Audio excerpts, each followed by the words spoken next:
ဟုတ်ကဲ့ဗျရှေ့သင်ခန်းစာမှာတော့ပြည်နယ်တရာပေါင်းဆက်ထားတဲ့မီနစ်များပြည်တရာပေါင်းဆက်ထားတဲ့မီနစ်များအပိုင်း1ကိုလေ့လာခဲ့ပြီးဖြစ်ပါတယ်ဒီနေ့ကကျတော့ပြည်နယ်တရာပေါင်းဆက်ထားတဲ့မီနစ်များအပိုင်း2ကိုလေ့လာမှာဖြစ်ပါတယ်အဲ့တော့ရှေ့သင်ခန်းစာမှာတော့နံပါတ်1ကနေ25အထိလေ့လာခဲ့ပြီးဖြစ်ပါတယ်ဒီနေ့ကတော့26ကနေစပြီးတော့လေ့လာမှာဖြစ်ပါတယ်ကြည့်ထားဆိုရင်စပြီးတော့ဒီမီနစ်လေးတွေကိုလေ့လာကြည့်အောင်နော်ဒီမှာဖရဲ့ဥဒရာရဲ့ရေးထားရတာနော်ဖရဲ့ဥဒရာရဲ့ဆိုတော့ဖရဲ့ဥဒရာရဲ့ဘာတော့ဖပဲဥဒရာကနှစ်ချောင်းလေပေါ့နော်အဲ့တော့ဘူးပေါ့မရဲ့ဥဒရာရဲ့ဆိုမပဲဥဒရာကလုံးကြီးတင်တစ်ချောင်းလေအလုံးကြီးတစ်ချောင်းလေဆိုတော့မိုးပေါ့နော်အဲ့တော့ဘူးမိုးဆိုတာမိဘ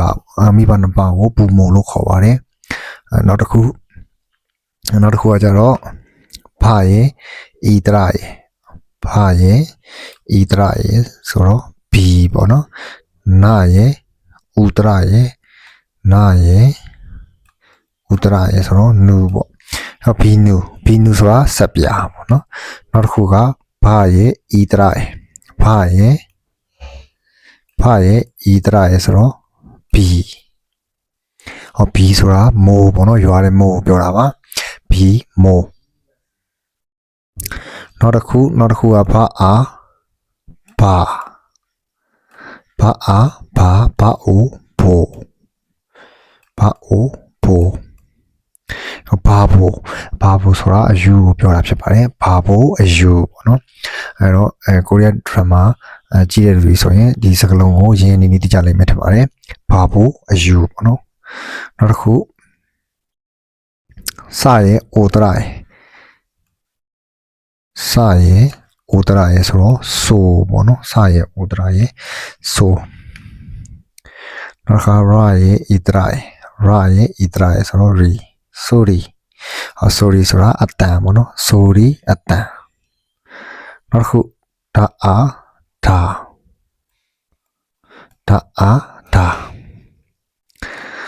စာအီရှိပေါ့နော်စာအီရှိအဲ့တော့ဒါရှိဆိုတော့နောက်ထပ်ပြီးလို့အဓိပ္ပာယ်ရပါတယ်ဒါရှိနောက်ထပ်ပြီးအဲ့တော့ဒီညမှာ Q7 မှာကစရဲ့ဤတရရဲ့တွေ့တဲ့အခါမှာစီလို့ထွက်လို့မရဘူးပေါ့နော်စီလို့မထွက်ရဘူးရှီလို့ထွက်ရမယ်ဆိုပြီးတော့ရှိမှာမှတ်ချက်နဲ့စကားပြပြီးတော့သင်ငယ်ဘူးတယ်ပေါ့နော်အဲ့တော့ဒါရှီလို့ထွက်ပါဒါရှိနောက်ထပ်ပြီးနောက်တစ်ခုကစရဲ့ဩဒရာရဲ့စတော့စပဲပေါ့နော်ဩဒရာကသွေးထိုးရေးချအဲ့တော့စောပေါ့ရာအိုဝါရိုရာရဲ့ဩဒရာရဲ့လုံးတဲ့တစ်ချောင်းငယ်ပေါ့နော်အဲ့တော့စောလို့ဆိုတာကအချင်းချင်းအပြန်အလှန်ဆိုအတိတ်ပဲရပါတယ်နောက်တစ်ခုဖရဲ့အာဒရာရဲ့ဘာဂျာရဲ့ဣဒရာရဲ့ဂျာပဲပေါ့နော်ဣဒရာကလုံးနဲ့စခါဆိုတော့ဂျီဘာကြီးဆိုတာဘောင်းဘီကိုပြောတာပါဘာကြီးဘောင်းဘီ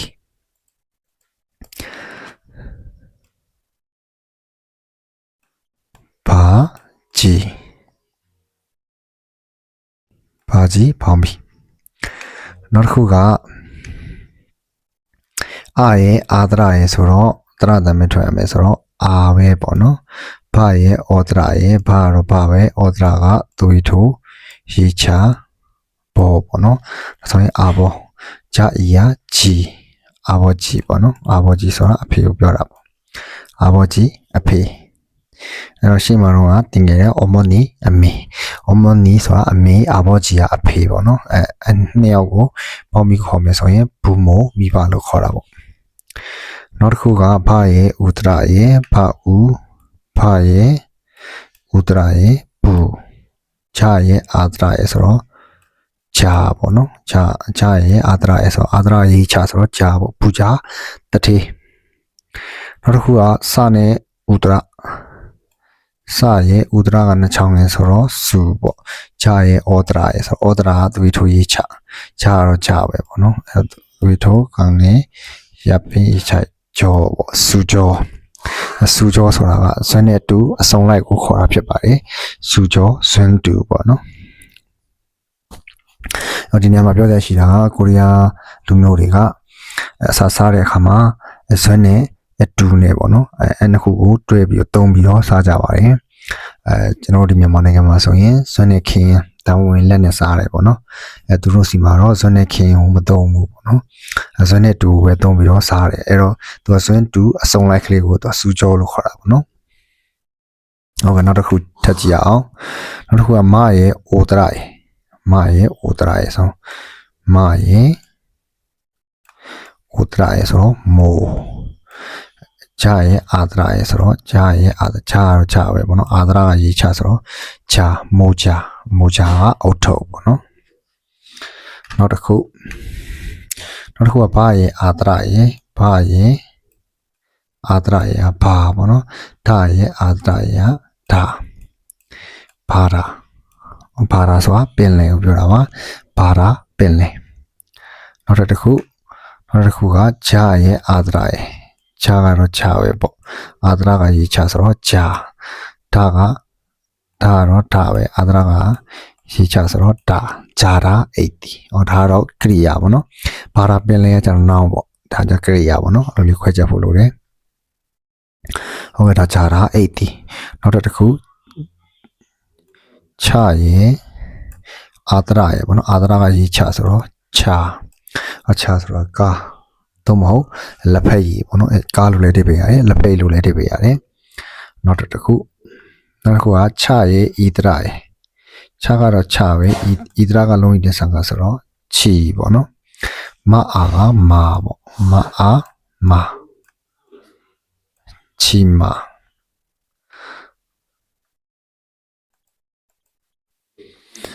မအားမာချီမာဆိုတာစကားကိုပြောတာဖြစ်ပါတယ်နောက်တစ်ခုကခါရဲ့အိုတရာရဲ့ခါပဲပေါ့နော်အိုတရာကလုံးတင်တစ်ချောင်းနဲ့ကိုခါအိုကိုပေါ့နော်နောက်တစ်ခုကချရဲ့ဥဒရာရဲ့ချတော့ချပဲပေါ့ဥဒရာကနှစ်ချောင်းငယ်နဲ့အတူတူပဲဆိုတော့ချူကိုချူငရုတ်တီးပေါ့နောက်တစ်ခုကခါရဲ့ဣဒရာရဲ့ခါရဲ့ဣဒရာရဲ့ဂီ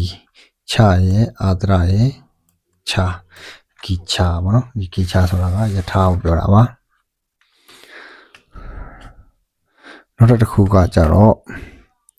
ခရဲ့ဥဒရာရဲ့ခရဲ့ဥဒရာရဲ့ခကတော့ခပဲဥဒရာကလုံးကြီးတင်တစ်ချောင်းပဲအဲ့တော့ခိုးပေါ့နော်ခိုးဆိုနှာခေါင်းကိုပြောတာပါ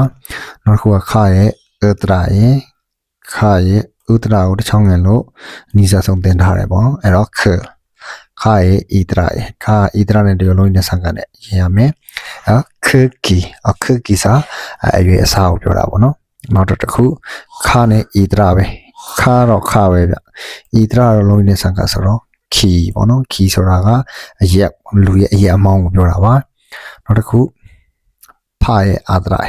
ဖတော့ဖပဲပေါ့နော်အာဒရာတော့ရေးချဆိုတော့ဖဆိုတာကြက်သမိတ်ကိုပြောတာပါနောက်တစ်ခုဖရဲ့အိုဒရာဖတော့ဖပဲအိုဒရာတော့လုံးကြီးတင်တစ်ချောင်းနေအဲ့တော့ဖိုးပေါ့နော်ဒါတော့ဒါပဲအိုကလုံးကြီးတင်တစ်ချောင်းနေဆိုတော့ဒိုပေါ့နော်ဖိုးဒိုဆိုတာကတော့စပြည့်တီကိုပြောတာပါနောက်တစ်ခုဖရဲ့ဣဒရာရဲ့ဖရဲ့ဣဒရာရဲ့ဖီဖရဲ့ဥဒရာရဲ့ဖတော့ပါပဲဥဒရာကနှစ်ချောင်းငယ်ဆိုတော့ဘူးဖီဘူးဆိုတာကအသားအရည်ကိုပြောချင်တာပါအသားအရည်ပေါ့နော်လူရဲ့အသားအရည်အရည်ပြားကိုပြောချင်တာပေါ့နောက်တစ်ခုနံပါတ်50ကကြတော့ဒီမှာခရဲ့ဤရဲ့ဂီချရဲ့အာရဲ့ချာအဲ့တော့ဒီမှာဂီချဆိုတာကယထာကိုပြောခြင်းဖြစ်ပါတယ်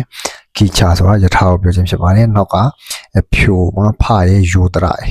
ဖယိုလို့ထွက်လို့မရဘူးဖြိုလို့ထွက်ရမယ်လို့ဒီမှာသင်ခဲ့ပါတယ်ဖြိုပေါ့နော်ဂီချ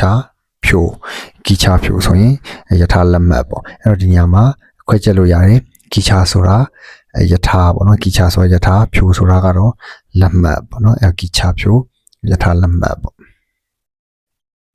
အဲ့လိုတွေ့ကြလို့ရပါတယ်ဒီမှာတော့ဖြိုကတော့လက်မှတ်ကိုပြောခြင်းဖြစ်ပါတယ်ဖြိုပေါ့နော်အခုပြီးကိချာကယထာဖြိုကလက်မှတ်ကိချာဖြိုဆိုတော့ယထာလက်မှတ်ပေါ့နော်ဒါဆိုရင်ဒါလေးကိုအစာနဲ့ပြန်ပြောကြည့်အောင်ဘူမို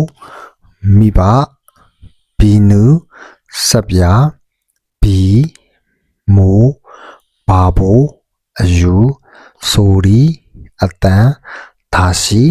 နောက်ထပ်ထပ်ပြီးဆိုရိုအချင်းချင်းအပြန်အလှန်ဘာကြီးဘောင်းမီအာဘောကြီးအဖေဘူဂျာတထေစူကျော်စွန်းတူမိုဂျာအုတ်ထုပ်ဘာရာပင်လေခြာရာအိတ်တီခြာကာလက်ဖက်ရည်ချီမာစကတ်ကိုချူမေယုတီဂီချာယထာခိုနှာခေါင်းခึกကီအရွယ်အစားခီအရက်ဖာစက်တမြိတ်ဖိုးတို့စပြည့်တီဖီဘူးအသားရည်အရေးပြအသားရည်ဂီချာဖြိုယထာလက်မှတ်ပေါ့နော်ဟုတ်ကဲ့ဒါလေးကိုရလိမ့်မယ်လို့မျှော်နေပါတယ်အဲ့တော့ဒီမင်းလေးကိုတေချာလီကြက်ထားစေချင်ပါတယ်ကြက်တဲ့အခါမှာရေးလေးရေးမယ်ကြက်လေးကြက်မယ်ပေါ့နော်အဲစလုံးပေါင်းလေးတေချာလီပေါင်းပြီးတော့ရေးပြီးတော့ကြက်ထားကြပါ